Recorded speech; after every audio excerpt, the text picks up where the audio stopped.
Assalamualaikum warahmatullahi wabarakatuh. Perkenalkan, nama saya Yasin Fitri. Saya mahasiswa Universitas Islam Bunga Bangsa Cirebon. Di sini saya akan menjelaskan tentang standarisasi perilaku kode etik dalam profesi BK.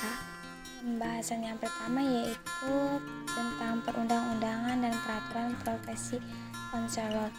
Yang pertama itu dalam Undang-Undang Nomor 20 Tahun 2003 Bab 1 Pasal 1 berisi tentang Pendidikan Nasional ayat 6. Yang kedua Pasal 5 ayat 1 2005. Yang ketiga itu dalam Peraturan Menteri Pendidikan 2006. Yang keempat Permendiknas 2006. Yang terakhir itu ada Nomor 27 Tahun 2008 diterbitkan Permendiknas berisi standar penerapan akademik kompetensi dalam BK. Dua, di sini ada profesionalitas konselor, yaitu pedoman yang tepat dalam semua pelayanan BK siswa. Konselor merupakan profesi yang selalu berkaitan dengan akan permasalahan peserta didik. Di dalam profesionalitas konselor ini ada standar dan kriteria guru BK. Yang pertama itu ada pelaksanaan pelayanan.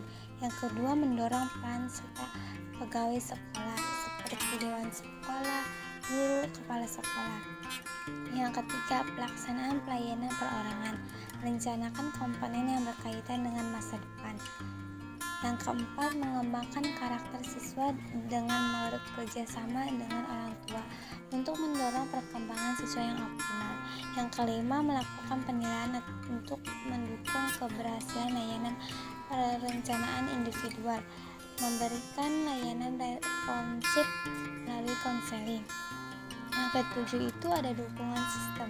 Yang kedelapan, dengan bantuan keterampilan komunikasi dan interaksi dengan warga sekolah.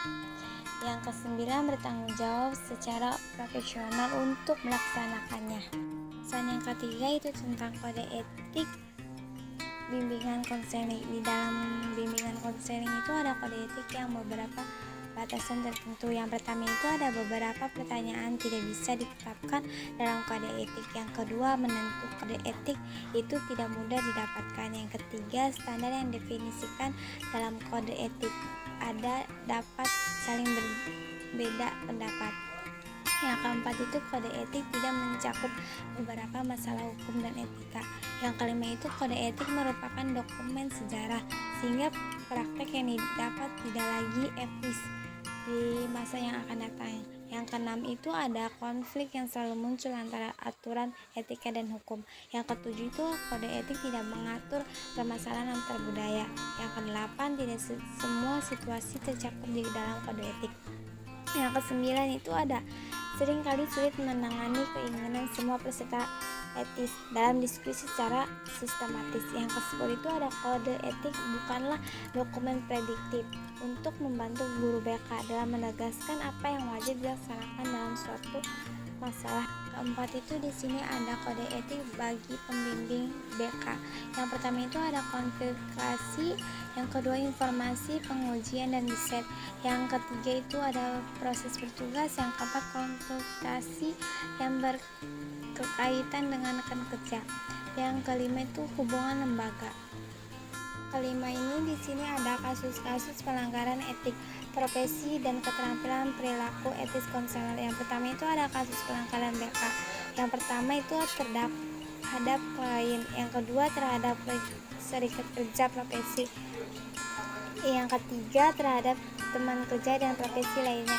Di sini ada keterampilan perilaku etis BK juga. Yang pertama itu keterampilan attending, yang kedua keterampilan opening atau pembicaraan terbuka, yang ketiga keterampilan parafase, yang keempat itu keterampilan refleksi perasaan menanggapi keadaan emosional klien, yang terakhir itu keterampilan diagnostik. Cukup sekian pembahasan dari saya. Kurang lebihnya mohon maaf. Wabillahi taufiq wal hidayah. Assalamualaikum warahmatullahi wabarakatuh. Thank you.